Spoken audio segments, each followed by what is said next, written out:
Hi, I'm Wallace Cunningham, Director of Multicultural Outreach with AARP South Carolina.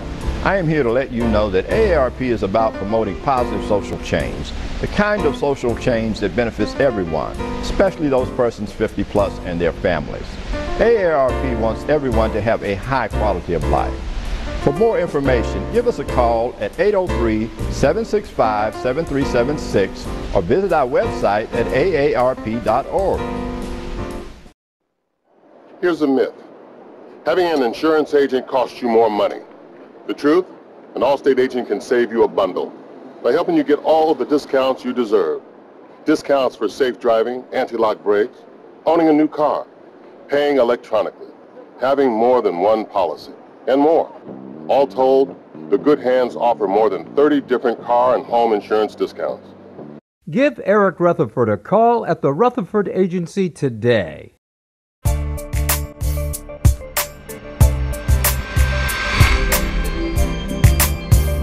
Hi, and welcome to this edition of MyMetroTV.com Daybreak. I'm Frederick Knight. Thank you for joining us this morning. Got a great show on tap for you. Coming up this morning, we're going to take a look at the Occupy Wall Street movement and the impact it's having on the Metro. Also on the way, we're going to take a look at how you can maximize your benefits package, with October traditionally being the month that a lot of companies review employee benefits. Hopefully we can add a little bit of an edge to your package.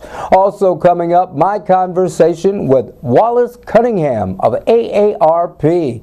All that and more on this edition of MyMetroTV.com. Daybreak. First stop to the rest of the weekend.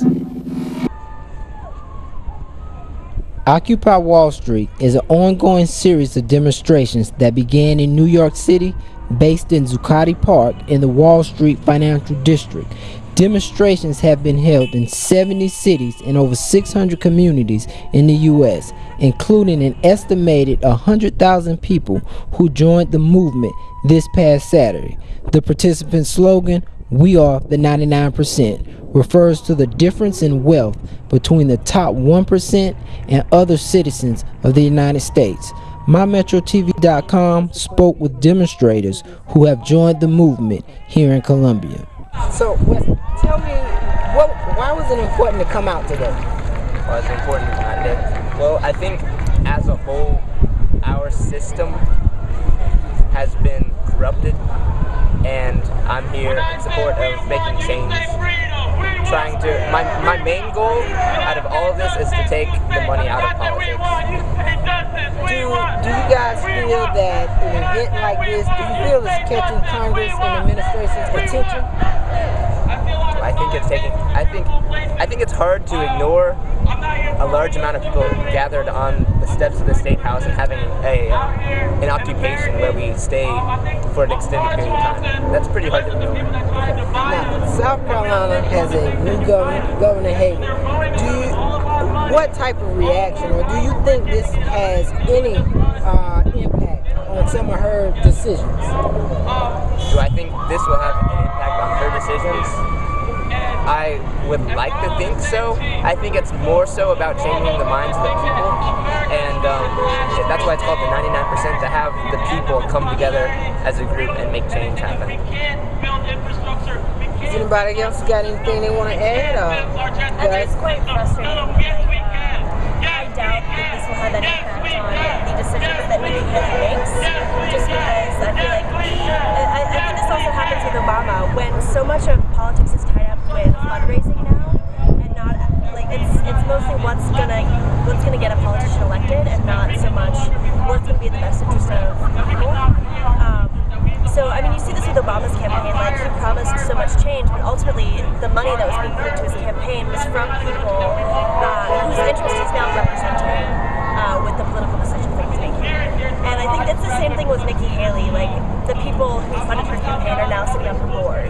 That's why Darla Moore got kicked off. Like, so honestly, like, as inspiring as it is to see something like this, I'm not that optimistic about it having any impact. I think it's great actually seeing so many people here. I also think it's just not enough people here, especially for what we're standing for.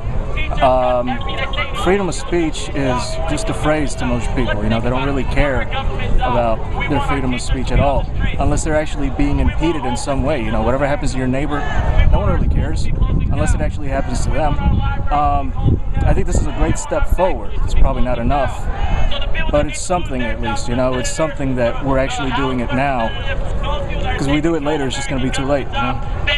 And that's why I'm raising my voice. So these people have to go to prison. That is what time it is. They have to go to prison.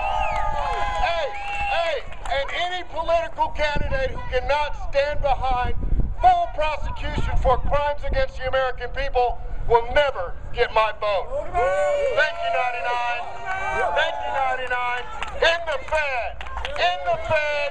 In the Fed. And start the prosecution.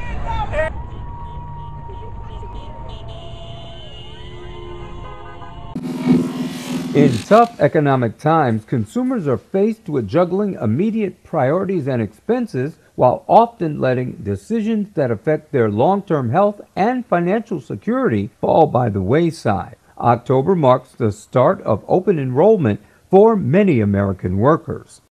Well, in Prudential's 6th annual survey of employee benefits, they found some good news here. For folks who have access to benefits through their employer, 83% are utilizing and signing up for life insurance, 66% for disability insurance. But at the same time, Prudential has found that 68% of Americans pay little or no attention when it comes time to choosing those benefits. And the danger here is people do not have enough coverage. And I've seen that in action, and it's not a good thing. When you sign up for your benefits, please don't just make that check mark. Let it sit there for years. You have to match your benefits with the needs and the changing needs of you and your family. This time of year is when you're going to get emails and big packets in your snail mail from your benefits office with your employer. And you want to make sure to open those and look and see what benefits you have to change this year. Specifically life insurance and disability insurance. You want to review your policies every year because your life changes. Maybe you've gotten married, maybe you've had another child, maybe you've gotten divorced, or you have an elderly parent that's moved in with you. So your life insurance and disability insurance need to change along with your family as well as your job if you've gotten a raise or have more income. This is the time of year to do it. Well, one of the biggest mistakes people make this time of year when it comes to their benefits is just checking the same box in terms of your needs, life insurance and disability. Every year you should be reassessing your needs and what you need for your family, your changing family, or your changing position, how much income you have coming in if you've gotten a promotion. And also this time of year you want to think about what would you do should you lose your job? Do you have supplemental coverage that you can get on your own that will take care of you between gaps between work? Well, when it comes to voluntary options in terms of disability and life insurance, the Prudential survey found that only 66% of folks are actually utilizing their disability insurance and getting and paying for that coverage. It's really important for that number to jump up because 3 out of 10 of us will have disability before we go to retirement. So during our working years, about 1/3 of Americans will end up having to be on disability or become disabled and not be able to work. So it's important, just as important, to have disability coverage, if not more, than life insurance coverage. They should go hand in hand. Make sure you check what your options are in terms of your disability, and if you're getting it now, make sure you have enough coverage. Well, for more information, don't forget you have free access to your employer and to your benefits department. They are willing to sit down with you and explain all your options to you. You can also go to prudential.com/benefitsmatter for more information. And don't forget, if you go online, there's a lot of places to have life insurance calculators and disability calculators that can give you a really good idea of what you need right now. This segment of MyMetroTV.com is brought to you by AARP. Discover the best of what's next. Wallace, I understand you took a trip to D.C. recently. What was the purpose of that trip and what was the outcome? Well, actually, Fred, it was last week, and the purpose of that trip is about AARP's Protect Seniors campaign, protecting Social Security and Medicare from harmful cuts. The purpose of going there was a fly-in for states that have a member of Congress on the super committee. Of course, South Carolina has a member of Congress, Congressman James Clyburn. So we, along with 11 other states with members on the super committee, were there in D.C. to talk with our members of Congress.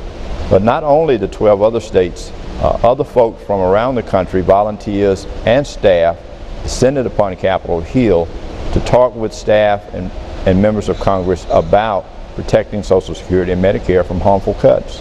Could you tell me specifically how this would impact South Carolina recipients of Medicaid and Social Security benefits?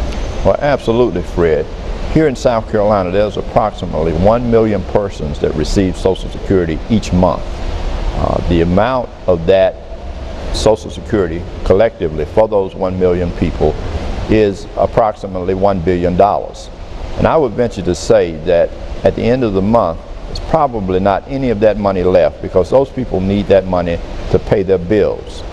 And Medicare, for example, there's approximately 800,000 people receiving Medicare. So those health care services for those folks are much needed. Okay, and what do you think was the resolution, or what was the indication that you got from the event?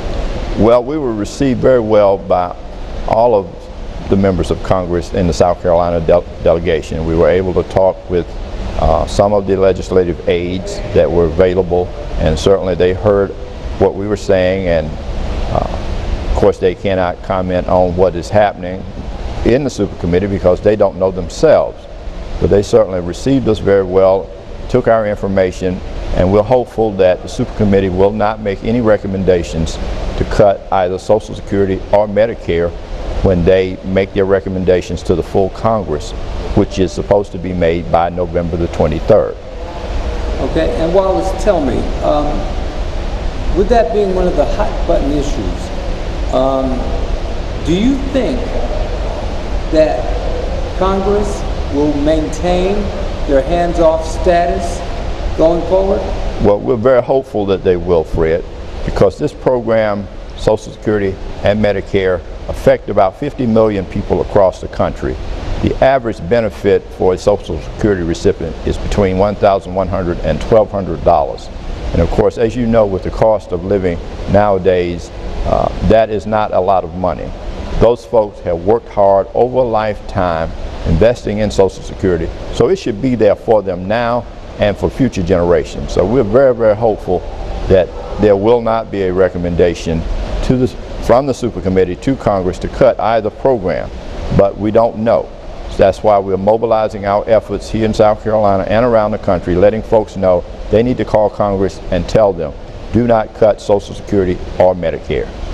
Okay, and if folks want to get additional information or get in touch with you concerning this effort, how would they go about doing so? They can simply just call me, area code 803-765-7376, and certainly I'll be happy to provide them with some additional information.